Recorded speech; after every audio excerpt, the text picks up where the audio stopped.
요시야 왕이 이제 망하고 나서 멸망하고 죽임을 당하고 나서 남유다의 마지막 등불이었죠. 너무 어이없고 갑작스럽게 죽습니다. 마지막 불꽃이 꺼지게 되면은 바로 멸망의 그림자가 드리우게 되는 것입니다.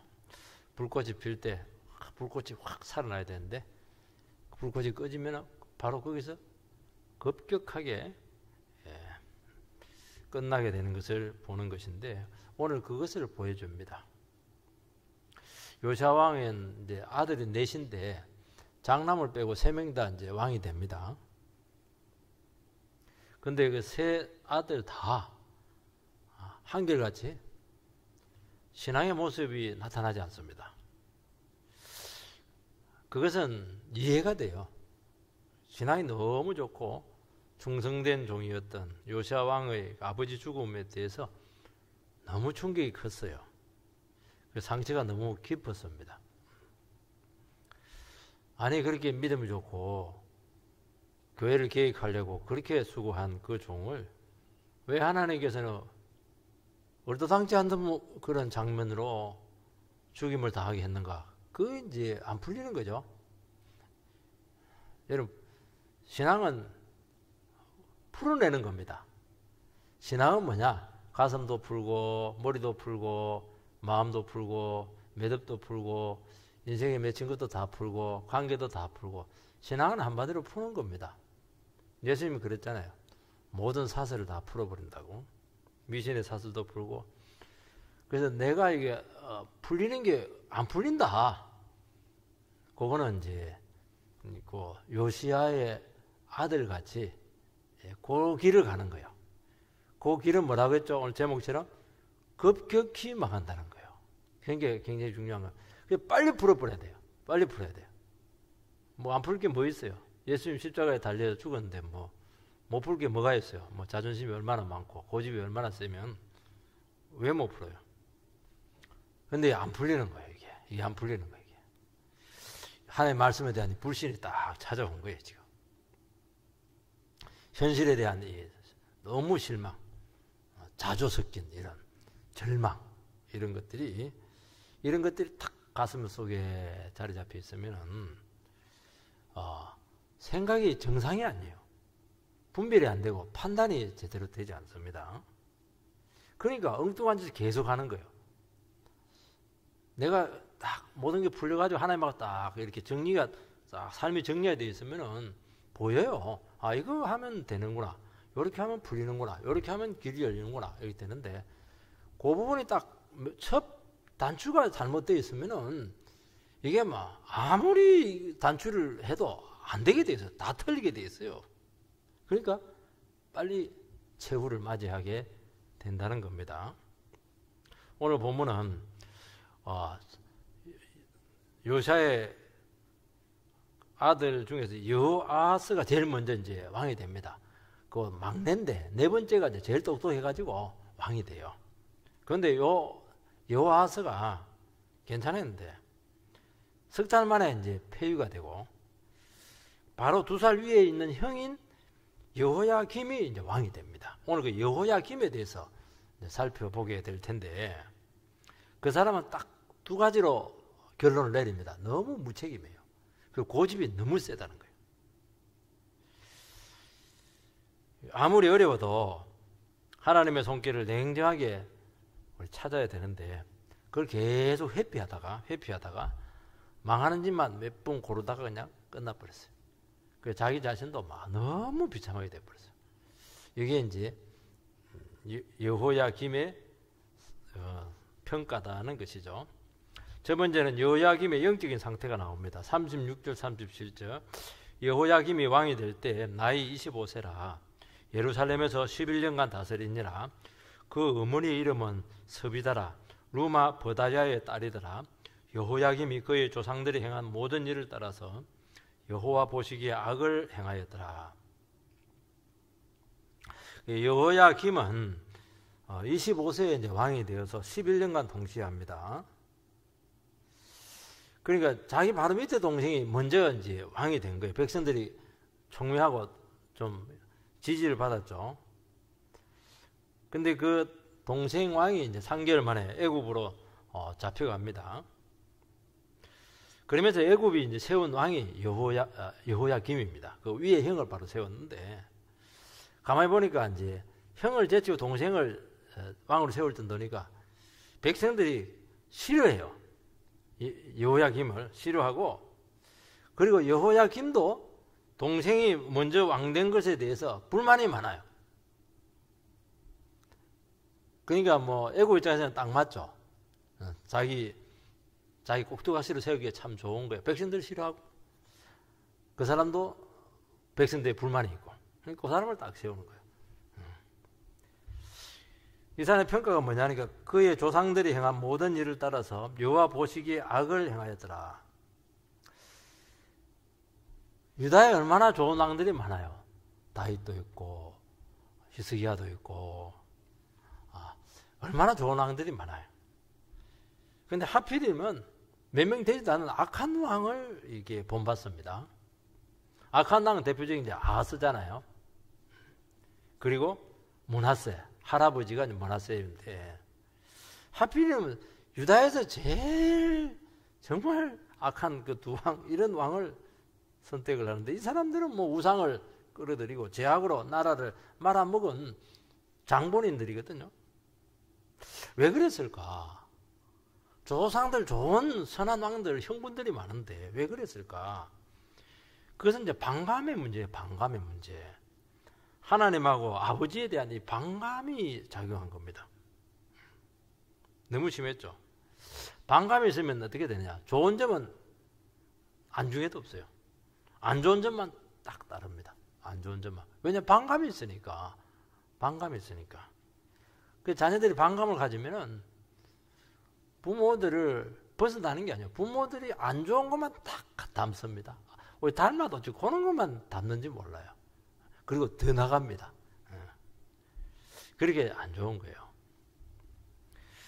영국 교회가 17, 18세기인데 청교도 유산을 가지고 있는데, 청교도는 막 그야말로 막 청포도처럼 막 싱싱하고, 하나님 말씀 그 고난 가운데서 막 하나님 말씀 하나 붙잡고 막 그냥 버텨낸 정말 믿음의 용사들이죠. 그때 설교집은 지금 봐도 그 깊이를 따라갈 수가 없어요. 얼마나 성경을 깊이 연구를 했는지 몰라요. 성경이었어요. 전부 다 성경.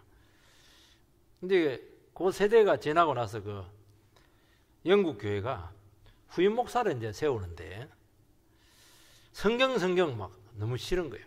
그래가지고 독일 유학을 한 유학파 설교자들을 세웁니다. 다 박사들이죠. 유학을 했으니까 얼마나 세련됐어요.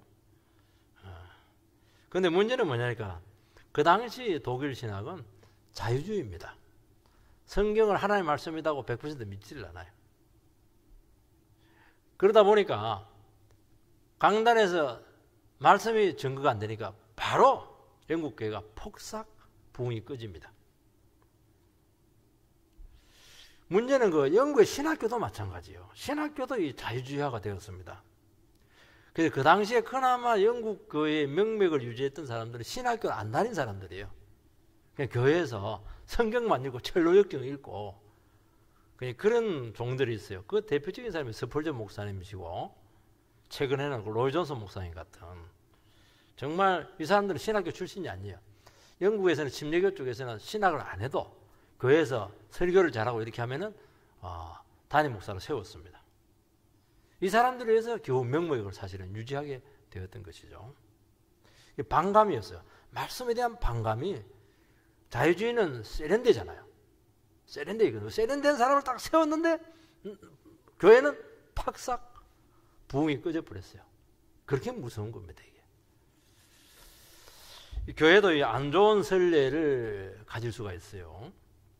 불신앙적인 선례가 생기면 안 되는데, 이게 굉장히 어려운 문제입니다. 어려운 문제예요.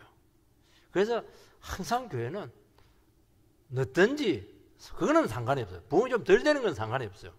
그래서 반드시 진리라고 하는 반석 위에 세워져야 된다는 것입니다. 왜냐하면 하나님 말씀 위에 세워지지 않으면 말씀이 아닌 건 전부 다 선뿌리가 있기 때문에 그 속에 죄가 들어있기 때문에 반드시 안 좋은 선례로 나타나게 된다는 거예요. 이게. 그런데 그 안 좋은 선례, 이게 선뿌리들이 강하거든요. 뿌리가 굉장히 깊어요. 그리고 파생력이 굉장히 강해요. 유학력이 굉장히 강해요. 결국 그 작은 선례가 결국은 교회 전체를 그냥 어렵게 만든다는 것입니다. 그런데 부흥이 딱 꺼지는 거예요. 말씀을 다 막아버리는 겁니다. 그래서 어느 교회는 막 교회가 늘 싸워요.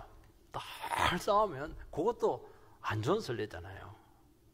그러면 계속 싸워요. 갈수록 더 싸워요. 교회가 한번 나눠진 그런 선례를 하나 가지게 되면 어떻게 되느냐. 항상 나눠져요. 목회를 해보고 교회 생활을 해보면 알지만 교회는 나눠질 수 있는 요소가 수십 가지, 수백 가지예요. 싸울 수 있는 여지는 뭐 수천 가지예요. 누구나 상황은 똑같다는 거예요. 그래도 우리 하나님 말씀 붙잡아야 된다. 말씀을 다 내려놓자.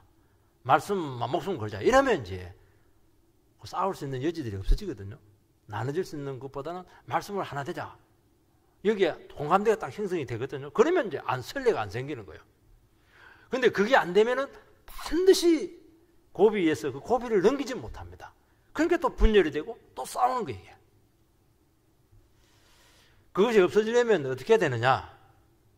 그 교회가 없어지든지 아니면 없어질 정도로 완전히 한번 허물어져야 돼요. 그리고 다시 뼈를 깎는 각고의 노력을 바닥에서 다시 말씀으로 시작을 해야 돼요. 교회는 그렇게 어려운 겁니다. 왜냐하면 안 좋은 선례라고 하는 것은 이거는 한 번 생기면 없어지지 않아요. 또 상황이 안 좋거나 위기가 오면은 또 뿌리가 그냥 이렇게 살아나가지고 또 멸망을 재촉한다는 거예요, 이게. 그러니까 유다에도 선례들이 좋은 게 많거든요. 근데 딱 못된 놈이, 특히 못된 놈이 두 사람이었어요.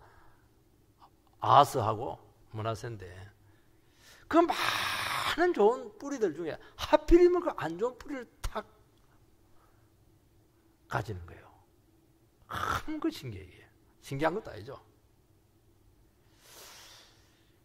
요야김은 뭐라고 얘기했냐니까 나는 선조가 한 것을 했다는 거예요.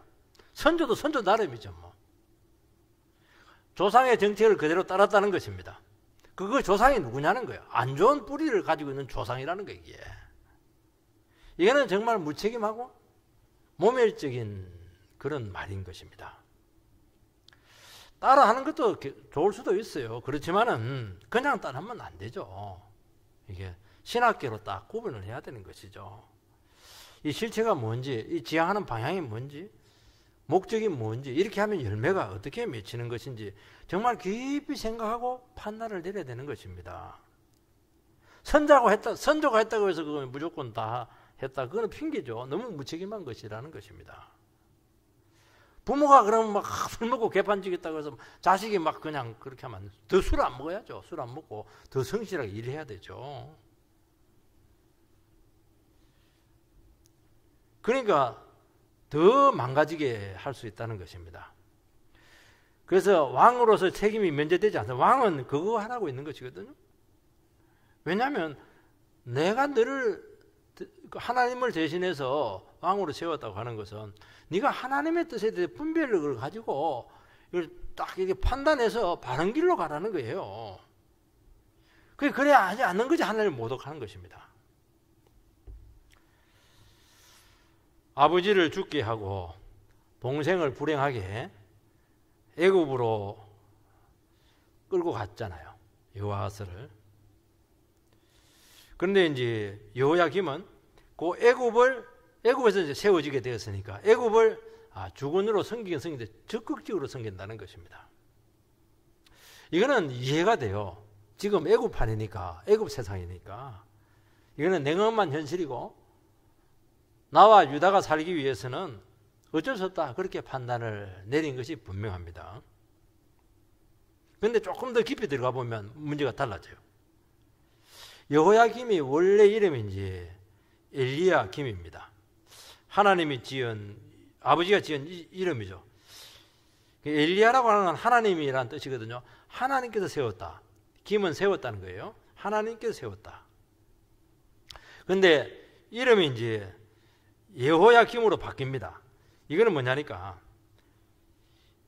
애굽이 꼭두각시 왕으로 세울 때 계명을 한 것이에요. 그러면 여호야김이니까 여호와가 세웠다. 하나님이 세웠다. 여호와가 세웠다. 또 뜻은 똑같아요. 뜻은 똑같은데 누가 세웠냐는 거예요. 누가 이름을 붙였냐는 거예요. 하나는 이제 아버지가 이름을 만든 거지. 하나는 애굽이 이제 계명을 시킨 겁니다. 그러니까 이름 의미는 똑같아도 그 내용은 깊이 들어가보면 완전히 정반대예요. 이게. 그러니까 애굽이 이름을 세웠다고 하는 것은 여호와가 너를 세웠다. 그 말은 뭐냐니까 하나님께서 세우긴 세웠지만은 너는 반드시 애굽의 허락을 받아야 된다는 거예요. 그러면 어떤 일이 생겼냐? 내가 하나님 뜻대로 해야 되겠다. 하나님께서 나를 기름 부었다. 이 정체성이 약화되는 거예요. 그걸 찾으려고 하면은 망하는 겁니다. 오직 애굽의 지시만 받고 섬겨야 된다. 이것처럼 사실은 모독적인 것은 사실은 없는 거예요. 아버지는 신앙이 좋아가지고 너 하나님께서 세우신 종이다. 뜻대로 해야 돼. 그렇게 해야 되는데 이게 굉장히 이게 의미가 싹 바뀌어져 버렸어요. 여러분 우리 인생도 마찬가지입니다. 마음속에 진짜 왕이 누구냐? 말로 하는 왕이 아니고 진짜 내 마음을 지배하고 있는 진짜 왕이 무엇이냐에 따라서 인생이 결정이 된다는 것입니다. 우리는 사람을 상대해야 되고 세상을 살아가야 되는데 하나님이 진짜 왕이냐 하는 문제를 지금 말씀하고 있는 것입니다. 이건 대단히 중요한 질문이에요. 하나님이 진짜 왕이면은 어떻게 그렇게 할 수가 있는가? 반문이 되는 그런 사람들이 너무 많거든요. 당신이 정말 하나님을 믿는 예수쟁이라고 하면은 어떻게 세상에서 그렇게 처신을 할 수가 있느냐? 그런 질문을 많이 하잖아요, 지금. 그거는 겉으로 하나님을 믿는 게 중요한 게 아니고 네 속에 진짜 왕이 누구냐는 거예요. 애굽이냐 하나님이냐는 거예요, 지금. 어떻게 하나님이 주인이라고 하면서 그렇게 뻔한 거짓말을 할 수가 있으며 탐욕을 부릴 수가 있겠는가? 그럼 네 속에 있는 그 왕은 뭐냐? 탐욕이라는 우상이라는 겁니다. 여러분 이것은요 인생의 결정적인 순간에 마음속에 있는 왕이 드러나는 겁니다. 그래서 아무리 신앙생활하고 뭐 겉으로 뭐 이렇게 뭐 그렇지 아니다 그게 중요한 게 아니고 인생을 결정하는 것은 인생의 고비 때 내가 내 왕이 누구나 해서 그 방향이 틀어진 방향이 중요한 거거든요. 인생이라고 하는 것은 방향은 내 마음속에 왕이 결국에는 결정을 하는 거예요. 그게 무섭다는 거예요. 이게. 그게 내 속에 뭐가 되느냐는 게 지금. 우리는 하나님을 다 사랑합니다. 그리고 나도 사랑합니다. 그래서 우리는 진짜 누구를 사랑하느냐 하는 문제예요. 진짜 하나님을 사랑하느냐는 거예요, 지금. 하나님 사랑하죠. 나도 사랑한다는 게 이게. 그래서 신앙생활 하지만은 하나님 대신에 얼마든지 나를 섬길 수가 있습니다. 그래서 그 나타난 현상이 뭡니까? 신앙생활 하지만 하나님 영광보다는 내가 잘 돼야 된다는 거예요. 내가 인정받아야 되고 내가 드러나야 된다는 겁니다. 그럼 내 속에 왕이 누굽니까? 내가 왕이에요. 주의를 많이 하면서도 결국 내 평판이 중요한 겁니다. 내가 만족이 되는 것이 중요한 거예요. 그게 신경이 쓰이는 거예요. 그렇다면 마음속의 주인은 말은 하나님인데 실제로 자기 자신이에요. 자기 자아가 자기 인생의 주인이라는 겁니다. 결국에 자기가 자기를 끌고 가는 거예요. 틀림없어요. 여호야김은 하나님께서 세운 왕이시지만은 애굽을 왕으로 모셨습니다. 1절에 보면은 바벨론을 3년간 섬기다가 결국에는 말을 갈아타요. 애굽으로 갈아탔다가 다시 바벨론의 공격으로 망합니다. 그러니까 너무 빨리 갈아탄 거예요, 이게. 여호야김이 진정 현실주의자라고 하면은 애굽을 선택할 수가 없어요.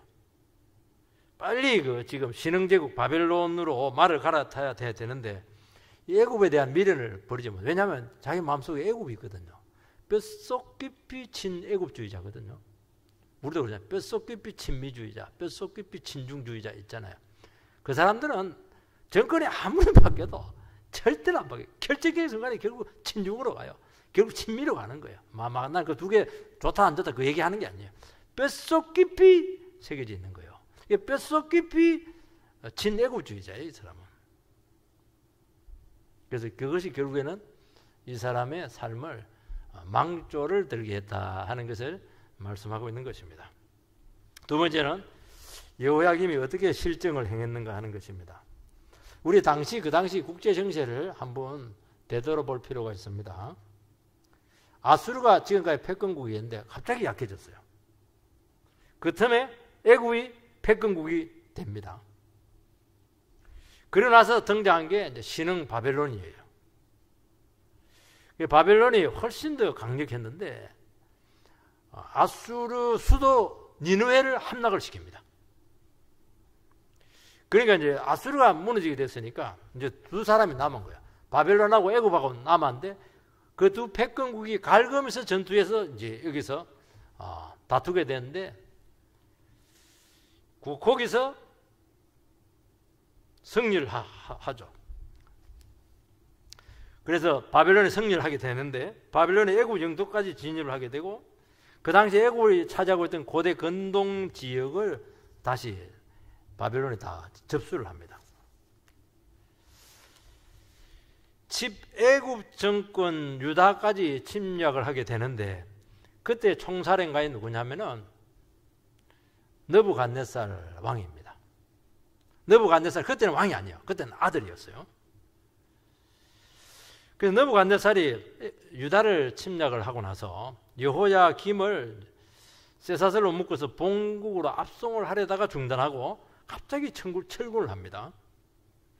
아버지가 죽는 바람에 정식 왕권을 느부갓네살 왕이 물려받습니다. 이때 느부갓네살이 물러가면서 여호야김에게 충성맹세를 합니다. 말 갈아타면은 재미없다는 거예요. 그러면 말 갈아타지 말아야지. 왕권 받으러 갔으니까. 말을 갈아타는 거예요. 왜냐하면 뼛속 깊이 친애국주의자니까. 1절 말씀을 보면 여호야김 시대에 바벨론의 왕 느부갓네살이 올라오매 여호야김이 3년간 섬기다가 돌아와서 그를 배반하였더니 3년간 바벨론을 섬기다가 배반하고 애굽으로 돌아섭니다. 그때 선지자가 예레미야 선지자인데 많은 선지자들이 바벨론에 붙어야 된다는 거예요. 주님의 이름을 경고를 해요. 그런데 굳이 고집을 부리고 바벨론을 등집니다. 근데 왜 등지냐면 이유가 있었는데 바벨론하고 다시 애굽하고 다시 전쟁이 붙었어요. 제2차. 근데 애굽이 잘 상대해가지고 패하지는 않았어요. 승리한 것은 아닌데 패하지는 않았어요. 이긴 것은 아닙니다. 바벨론의 입장에 봤을 때는 지금 애굽은 잡히 지는 애고 약해진 나라이기 때문에 끝까지 상대할 필요가 없었다는 거예요. 다른 급한 일이 있었기 때문에.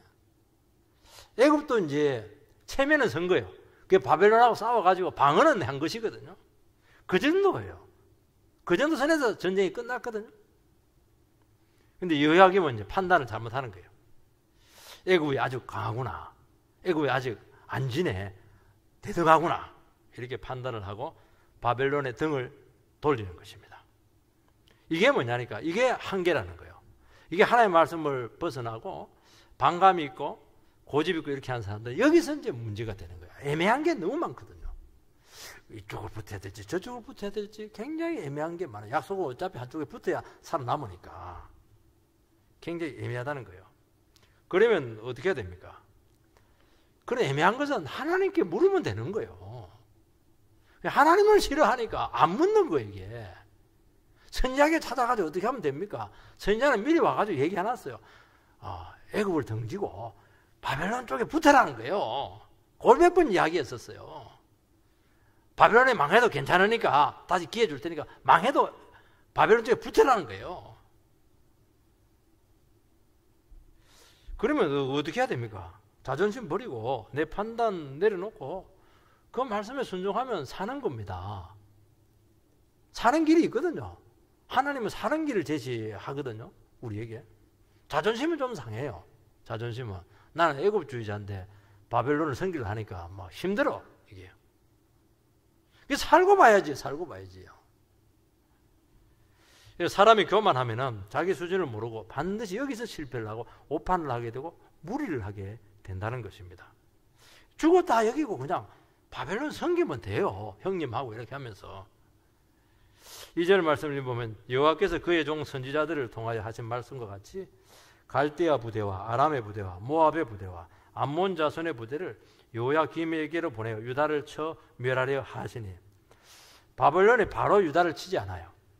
게릴라를 보냈는데 갈대아 게릴라, 아람 게릴라, 모압 게릴라, 암몬 게릴라를 게릴라식으로 5년 동안을 괴롭힙니다. 그러니까 막 동네북이 된 거예요. 5년 동안 얼마나 고통을 당했는지 몰라요. 하나님께 바로 멸망시키지 않는 것은 뭐냐? 네 판단이 잘못되었다는 거예요. 잘못 갈아탔다는 거예요. 선택이 잘못되었다는 거예요. 그런데도 막 당하면서도 그냥 버텨내는 겁니다. 5년 후에 바벨론이 애굽을 완전히 제압을 합니다. 그리고 여호야김은 비참하게 죽임을 당하게 됐다는데, 이 게릴라 부대들을 방어를 하다가 바벨론이 다시 재침하기 3개월 전에 죽임을 당하는데 그 죽음이 너무 끔찍해요. 그냥 시신을 왕 시신을 그냥 성 밖에다가 버립니다. 장사를 지내주지 않아요. 근데 버리니까 썩으니까 냄새가 막 진동을 해요.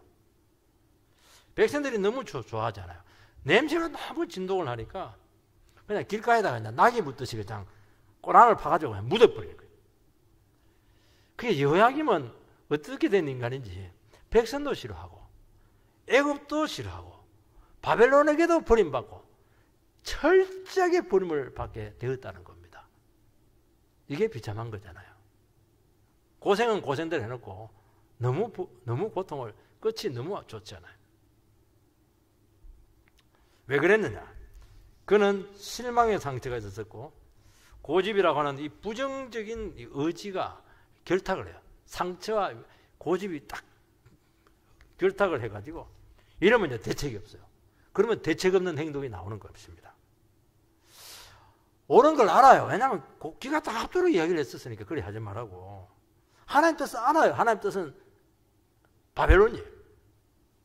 아는데도 아는 게 뭐가 소용이 있어요. 안 하는데. 모르는 것보다 더 못하죠. 내가 싫은데 어떻게 해요? 내가 바벨론이 싫은데 애굽이 좋고. 어떤 경우에도 하나님은 못 믿겠다는 거예요. 이거는 이제 하나님에 대한 반감과 고집의 문제라는 것입니다. 내가 싫은데 내가 저 목사가 싫고, 내가 저 장로님이 싫고, 내가 저 그냥 중직자가 싫고, 내가 저 선생님이 싫은데 어떻게 해? 그래도 학생이면 성적이 나오려면은 싫은 건 싫은 거 공부를 해야지. 근데 그 과목만 절대로 공부를 안 해요. 그 과목 때문에 낙제당하는 거예요. 그 과목 때문에. 싫은 거는 싫은 것이고 합격은 해야죠. 합격은. 하나님께서는 예레미야를 보내가지고 바벨론에 복종하고 비록 포로로 잡혀가더라도 그 포로된 지에서 곱게 살아남으라는 거예요. 이 말을 여러분들에게 듣겠습니까? 일본에게 말 잘 듣고 거기서 곱게 살아남아라. 그러면 매국노죠. 유다의 멸망과 항복 메시지인데 정말 비참하고 오해받을 수밖에 없습니다. 그 예레미야가 엄청나게 고통을 당해요. 굴 속에 잡히기도 하고 막 두들겨 맞기도 하고 막 예레미야가 막 그 눈물에 선지하는 너무 처절해가지고. 근데 이건 하나님의 선보거든요. 여러분, 하나님의 메시지는 처절하고 절망처럼 보이더라도 그 후에는 길이 없고 그 길을 가야 소망입니다. 그 길을 가야 돼요. 우리가 하나님의 말씀을 의지하라는 것은 말씀은 아무것도 아니잖아요. 말이잖아요. 그런데 처절하고 힘들더라도 그거 외에는 대안이 없기 때문에 말씀의 길을 가라는 겁니다. 자존심 내려놓고 70년 잘 적응하고 거기서 번성해라. 그러면 진짜 구원자가 온다. 그래서 제2의 출애굽이 일어나잖아요. 오는데 다 오지는 않고요. 예수 그리스도를 통해서 죄와 사망에서 해방이 되어서 교회로, 그때 버림받던 모든 사람들이 다 교회로 지금 들어오게 되는데 예수를 통해서 진정한 출애굽이 일어나게 되었다는 것입니다.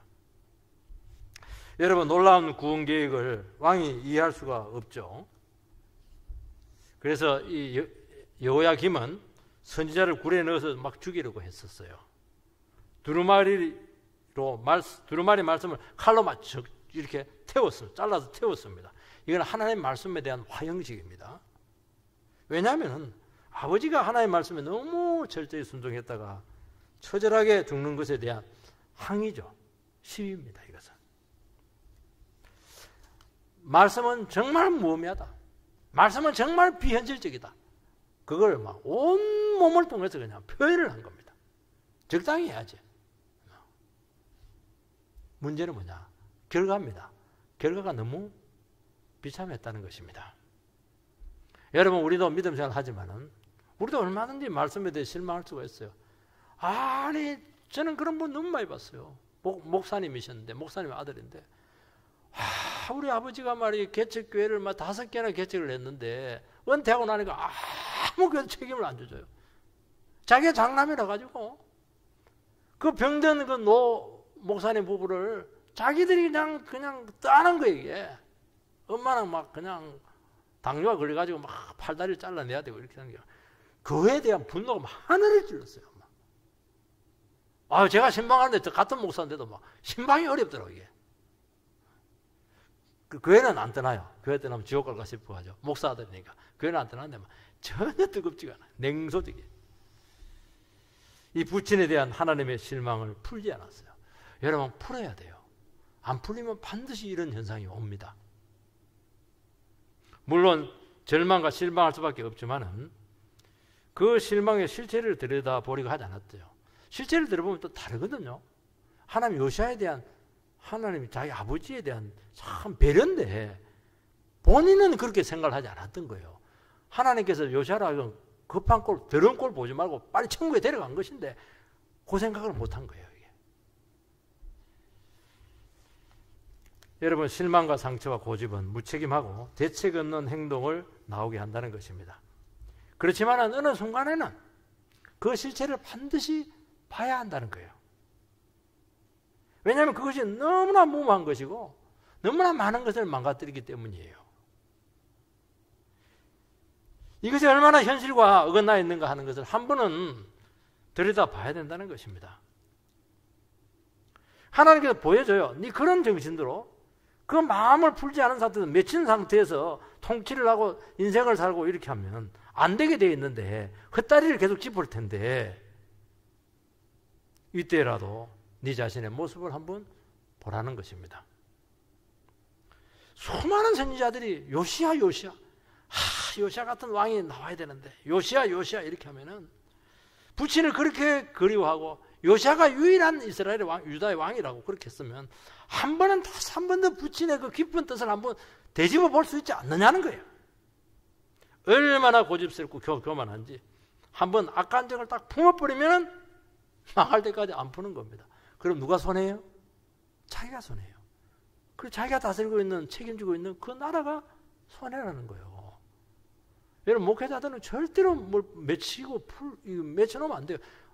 저놈 뭐 누가 손해요? 그 목사가 1차적으로 당합니다. 그리고 그 목사가 목회하는 그 교회가 고통을 당하는 거예요. 목사는 어느 누구와도 맺힌 게 있으면 안 돼요. 어떤 상처도 드러나서는 안 돼요. 그래야 자기도 복을 받고 교회도 복을 받는 거예요. 우리는 삶을 살면서 얼마든지 상처를 받죠. 얼마든지 실망할 수가 있어요. 우리 교회에 대해서, 목회에 대해서 실망 많이 했고 부모에 대해서 실망 많이 했잖아요.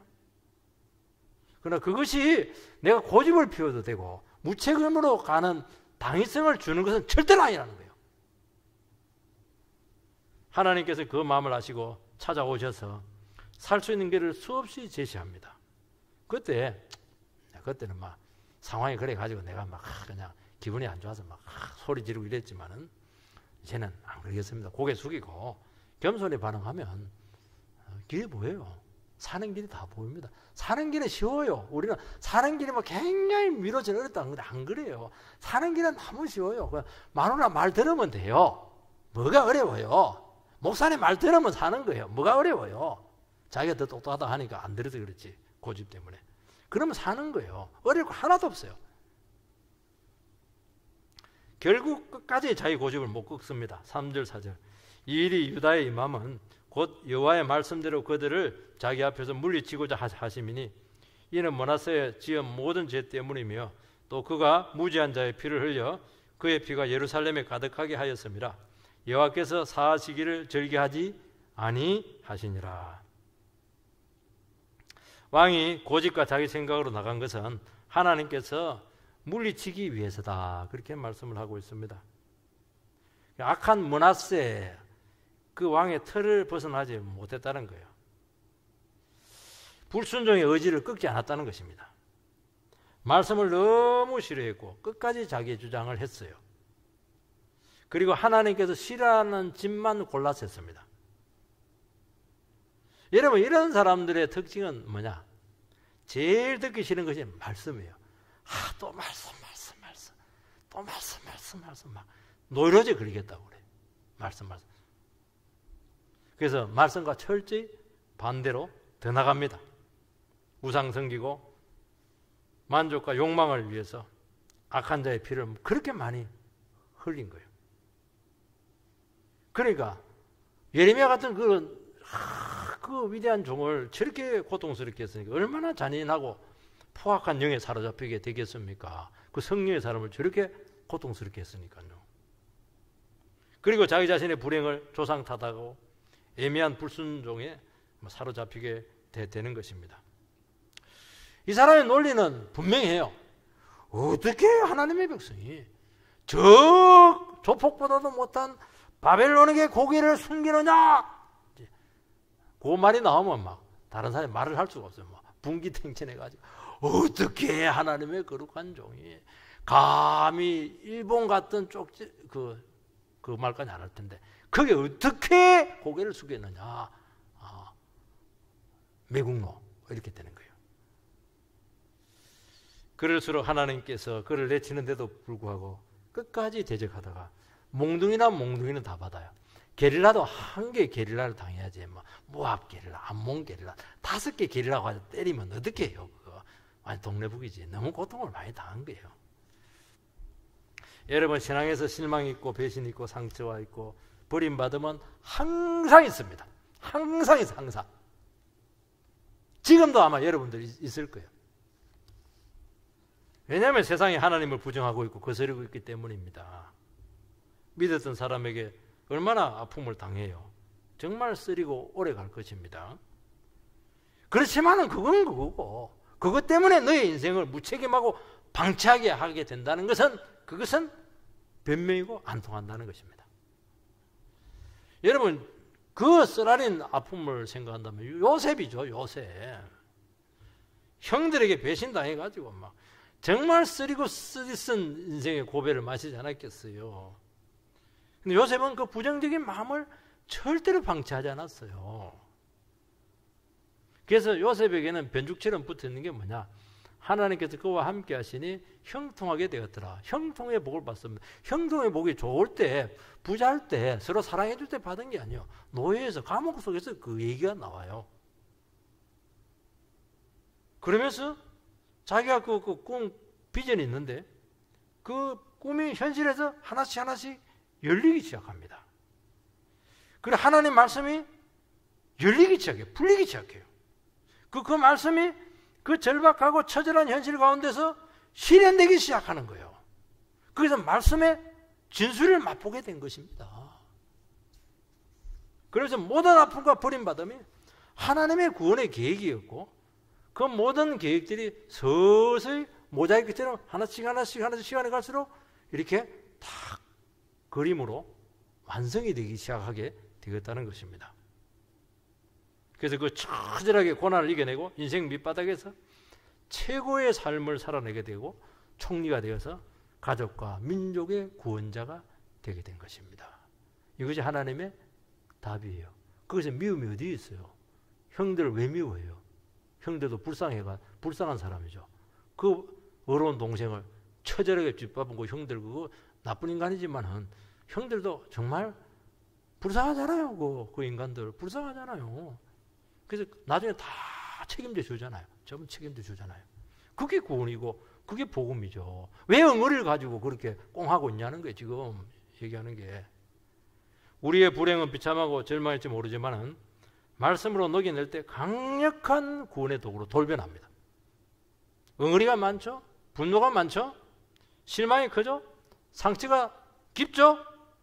말씀으로 달려가시기 바랍니다. 거기에 구원의 샘이 터질 줄 믿습니다. 하나님의 놀라운 계획이 펼쳐질 줄 믿습니다. 내가 구원의 도구로 준비되고 있다는 것을 알게 될 것입니다. 이거 외에 우리의 인생을 해결할 수 있는 방법은 없어요. 다른 방법은 아무것도 없어요. 밥 아무리 사줘도 안 돼. 여러분 돈을 막 벌어가지고 내가 하면 누구보다도 멋지게 성공해가지고 그 사람 코를 납작하게 해주겠다. 다 부질없어요. 그 콧방귀도 안 껴요. 이거 그와 나하고 무슨 상관이냐. 그렇게 할게요.